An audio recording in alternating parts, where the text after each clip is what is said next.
Story of Seasons Grand Bazar is an adorable return to form for the long-running farming series. Given my Harvest Moon remake fatigue, I had a healthy amount of skepticism going in, and I was glad to be proven wrong. While the changes and minor additions don't particularly innovate on the original, Grand Bazar is a faithful remake that turns the cuteness up to 11.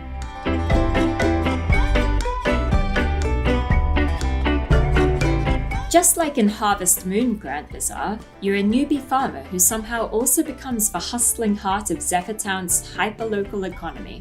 I got hands-on with a PC build, exploring this familiar and yet whole new game. Cozy farming games follow a trendy formula, and Grand Bazar is no different. Plant vegetables, sell vegetables. Meet townsfolk, pick one and get married. The biggest upgrade from Harvest Moon Grand Bazar is obvious: the graphics. The stylized top-down Nintendo DS visuals have been rebuilt in 3D from the ground up. Grass shimmers and a light breeze breathes life and movement into the world. Water is rendered beautifully, right down to your reflection as you pass flowing rivers. Venturing beyond your farm is also enjoyable. I actually got lost a few times and had to refer to multiple maps to regain my bearings. Zephyr Town feels impressively large for a small village. Little shortcuts such as tree-covered paths and barrels that bounce you into the air add some fun to getting around. There's a new option for travel too, a Breath of the Wild style glider. While conceptually a perfect fit for a wind-based game, it doesn't feel as satisfying as its inspiration. I simply did not find many places high enough to spend a significant amount of time in the air. My coop already had some farm animals in it, including the happiest, fattest cow I had ever seen in my life. I also had a rideable horse kicking about. After milking the cow and shearing the sheep, I let my animals outside to graze. I had a patch of farmable land out here, which was disappointingly small, but I expect will expand with further progress. I had a few crops ready to harvest already, and plucking ludicrously large watermelons, almost the same size as my farmer, out of the ground made me smile.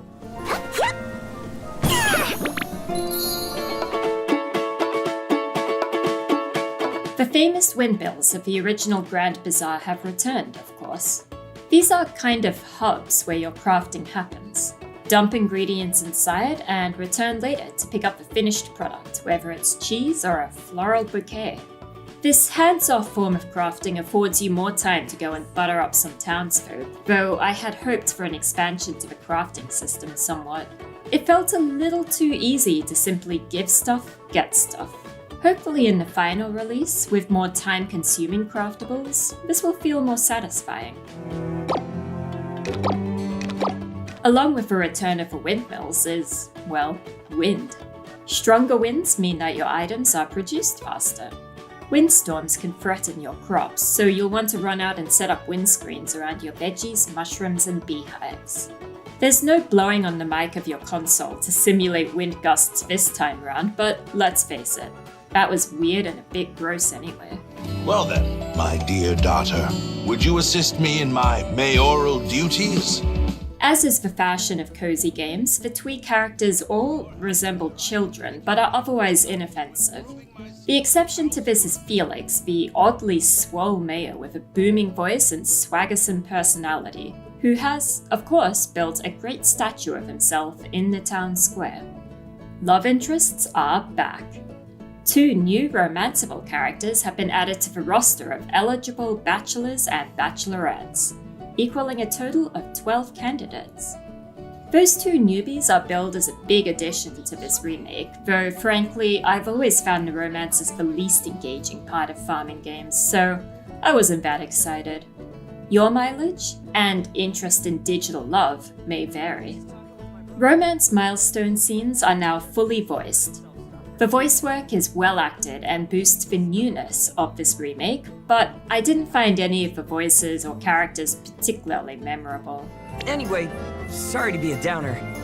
I played scenes with two romanceable characters. Jules is a bookish boy in a fancy coat who hints, very subtly, at a fascination with your life. I did antagonize him by telling him his story didn't make sense, so maybe I quashed my chances at true love there.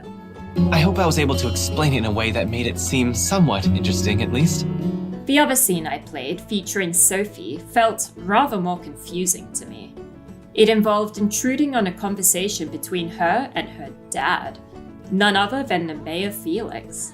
Nothing screams romance like your love interest chiding her clumsy dad. Forgive me, my dear, I was careless. Let's just say that I had little desire to continue building a relationship with her or her father. No one's getting married, especially not me. Now to get into the true core of Grand Bazar, the town square market. You begin with a humble market stall. You can customize it, choosing tents, tables, or even a decorative barrel topped with vegetables to provide boosts such as Price Up Level 1. The market gameplay is basically a low-stakes shop management game. You entice potential customers over and they line up to buy your items. You'll need to keep an eye on their moods as you run around fulfilling orders and try not to make anyone storm off. The market feels abuzz with an endless stream of shoppers, which is again impressive for a small town game. Some customers don't make much sense. For instance, a little boy who, for some reason, wants to buy wheat. But that's part of the fun and silliness. I completed my shift without feeling overwhelmed, though I expect the market days will become more frenzied in later stages. You can also skip market shifts to check out other vendors' stalls. Yep, your fellow townsfolk are also contributing to the local economy. My favorite stall was Ramon's Critters, which sells new and awesome pets. I adopted 2 cats and 2 dogs and returned home that evening to a cottage teeming with cute animals. There.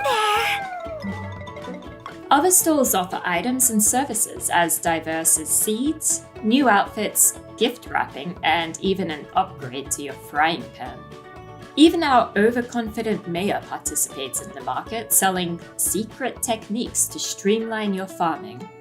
You can complete quests to help others improve their stores too, in turn offering you further upgrades. In this economy, everybody wins. Take your time now. One criticism of Harvest Moon Grand Bazar is that it didn't hugely innovate on its predecessors, and ironically, the Story of Seasons remake doesn't innovate much either. The stream of remakes in this franchise is getting a bit tired, and I don't fancy one day playing a remake of Grand Bazar's remake.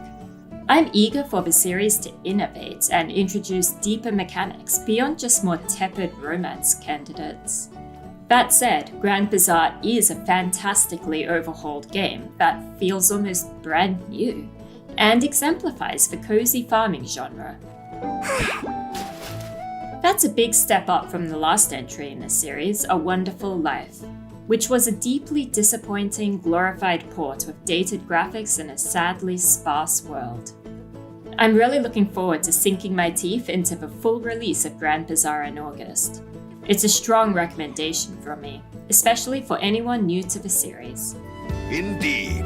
I dare say the next time we meet, my mayoral and parental capabilities will have doubled. Yes!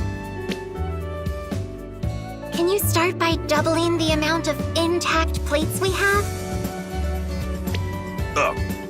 Of course, dear.